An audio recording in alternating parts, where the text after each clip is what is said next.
उन्हें जल्द से जल्द घुटनों पर लाने के लिए वहां भीषण हमले जारी हैं। इस बीच यूक्रेन ने रूस की सेना पर एक बड़ा आरोप लगा दिया। यूक्रेन के मुताबिक अज़ोवस्टल स्टील प्लांट पर जल्द कब्जे की कोशिश में जुटी रूस की सेना ने वहां पास में बने एक अस्पताल पर बड़ा बम गिरा दिया। यूक्रेन ने दावा किया कि अस्पताल पर हुए हमले के बाद वहां करीब 300 लोग मलबे के नीचे दब गए। बताया गया कि यह अस्पताल स्टील प्लांट के बहुत ही नजदीक था जो हमले की चपेट में आ गया। हालांकि रूसी सेना ने ऐसे किसी भी हमले से साफ इनकार कर दिया और उल्टा आरोप यूक्रेन पर मढ़ दिया कि उसके सैनिक स्टील प्लांट के अंदर छिपे करीब 120 लोगों को अपनी जान बचाने के लिए कवच के तौर पर इस्तेमाल कर रहे हैं। उधर यूक्रेन जंग के बीच पुतिन के वफादार चेचन कमांडर रमजान कादिरोव ने डॉनबास में ज़ेलेंस्की की सेना के खिलाफ प्रोपेगेंडा फैलाने के लिए मीडिया का सहारा लिया। कादिरोव की तरफ से एक वीडियो भी जारी किया गया जिसमें पत्रकारों का एक प्रतिनिधिमंडल डॉनबास के एक इलाके का दौरा करता दिखाई दिया। बताया गया कि ये पत्रकार वहां चेचन लड़ाकों की तरफ से पहुंचे थे जिन्होंने डॉनबास के कई इलाकों में यूक्रेन की सेना की बर्बरता का पता लगाने की कोशिश की। इस दौरान चेचन लड़ाकों ने यह दावा किया कि यूक्रेन के सैनिकों ने खुद ही अपने शहरों को तबाह किया ताकि उसका इल्जाम रूसी सेना पर लगाया जा सके। इस दावे को पुख्ता करने के लिए वहां की कई इमारतों को दिखाया गया जो बमबारी की वजह से खंडहर में तब्दील हो गई थी। यही नहीं, उन पत्रकारों के जरिए चेचन लड़ाकों ने यह भी जताने की कोशिश की कि डॉनबास के डोनेस्क और लुहांस्क इलाके के लोग ज़ेलेंस्की की सरकार से नाराज थे। हालांकि यह पता नहीं चल पाया कि इस प्रतिनिधि मंडल में शामिल पत्रकार किस जगह के हैं, लेकिन उनके जरिए चेचन लड़ाकों ने डॉनबास में अपनी दूसरी छवि पेश करने की भी कोशिश की, जिसके तहत चेचन लड़ाके कई इलाकों में यूक्रेन के आम लोगों की मदद करते नजर आए। उन्होंने भीषण जंग के बीच कई जगहों पर न केवल खाने पीने का सामान बांटा बल्कि खाना बनाकर लोगों को खिलाया भी। इसके अलावा वो घर घर जाकर लोगों की परेशानियां सुनते भी दिखाई दिए। कादिरोव ने इन्हीं तस्वीरों को यूक्रेन की असलियत बताया और उन पत्रकारों का शुक्रिया अदा किया जिन्होंने युद्ध की परवाह न करते हुए वहां की रिपोर्टिंग की। तो वहीं यूक्रेन में जंग लड़ रहे चेचन कमांडर रमजान कादिरोव पर चोरी करने का आरोप लगा। पुतिन के एक इशारे पर इस युद्ध में कूदने वाले कादिरोव अपनी बहादुरी के लिए मशहूर हैं, लेकिन अब वो बहादुरी से ज्यादा चोरी के किस्सों की वजह से चर्चा में आ गए। आरोप है कि रमजान कादिरोव ने वहां चोरियां शुरू कर दी। उन्होंने युद्ध की वजह से खाली हो चुके यूक्रेन के कई गांवों को अपना निशाना बनाया और वहां से जो हाथ लगा अपने साथ ले गए। दावा किया गया कि कादिरोव ने खेती में इस्तेमाल होने वाली गाड़ियों तक को नहीं छोड़ा।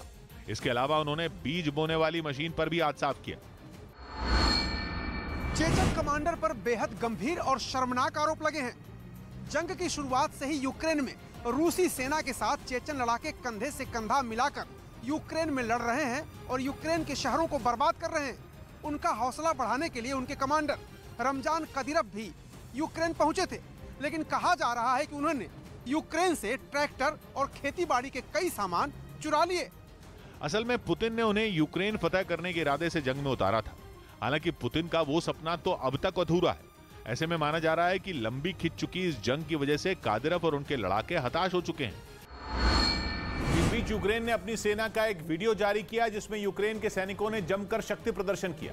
इस वीडियो के जरिए यूक्रेन की तरफ से यह दिखाने की कोशिश की गई कि उसकी सेना दुश्मन को मुंहतोड़ जवाब देने की हिम्मत रखती है और उसमें इतनी क्षमता है कि वो रूस की फौज को अपने घर से भगाकर ही दम लेगी। यूक्रेन ने जो वीडियो जारी किया उसमें उसके सैनिक दुश्मन पर गोलियां बरसाते नजर आए। न सिर्फ फायरिंग बल्कि रूस के फौजियों पर गोलाबारी की तस्वीरें भी सामने आई। वीडियो में यूक्रेन की सेना की रणनीति के तहत रूसी सैनिकों के बंकरों में एक के बाद एक कई धमाके होते भी दिखे। यूक्रेन के सैनिकों की जाबाजी दिखाने के लिए वीडियो में उसकी सेना के फौजी हेलीकॉप्टर से पैराशूट के जरिए कई हजार फीट की ऊंचाई से नीचे कूदते दिखाई दिए। रात के अंधेरे में भी यूक्रेन के सैनिकों ने दुश्मन पर मिसाइलें दागी।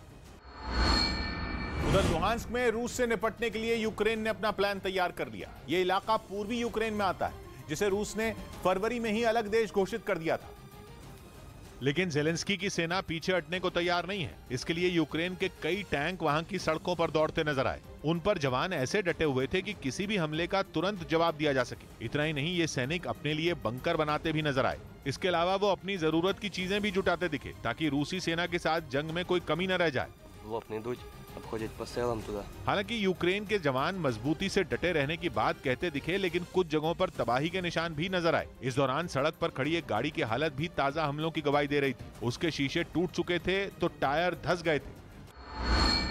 तो वहीं रूस के खिलाफ जंग में यूक्रेन को लगातार हथियारों की मदद कर रहे ब्रिटेन ने अब उसे अपनी सबसे घातक ब्रिमस्टोन मिसाइलें देने का फैसला किया, जिसके बाद जमीन पर ही नहीं बल्कि समंदर में भी रूसी सेना की मुसीबत बहुत ज्यादा बढ़ सकती है। क्योंकि इस बार ब्रिटेन ने यूक्रेन को जो ब्रिमस्टोन मिसाइलें देने का ऐलान किया, उन्हें जंग के मैदान में टैंकों का काल तो माना ही जाता है, साथ ही इनकी मदद से समंदर में तैनात युद्धपोतों को भी निशाना बनाया जा सकता है।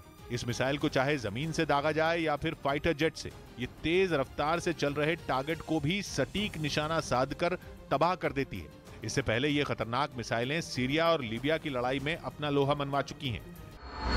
इन्हें यूरोप की मिसाइल बनाने वाली एक कंपनी ने ब्रिटेन की रॉयल एयरफोर्स के लिए खास तौर पर तैयार किया और इन्हें दुश्मन के खिलाफ जमीन या हवा से लॉन्च किया जा सकता है। ये मिसाइलें सुपरसोनिक हैं, मतलब आवाज से भी ज्यादा तेज रफ्तार से अपने निशाने की तरफ जाती हैं। वहीं एक ब्रिमस्टोन मिसाइल की लागत करीब $1.5 लाख तक, यानी भारतीय रुपयों में 1 करोड़ से ज्यादा होती है। ब्रिटेन के अलावा जर्मनी और सऊदी अरब की वायुसेनाओं के बेड़े में भी ये मिसाइलें शामिल हैं। उधर अमेरिकी सरकार रूस का मुकाबला करने के लिए यूक्रेन को 18 हॉवित्जर देगी।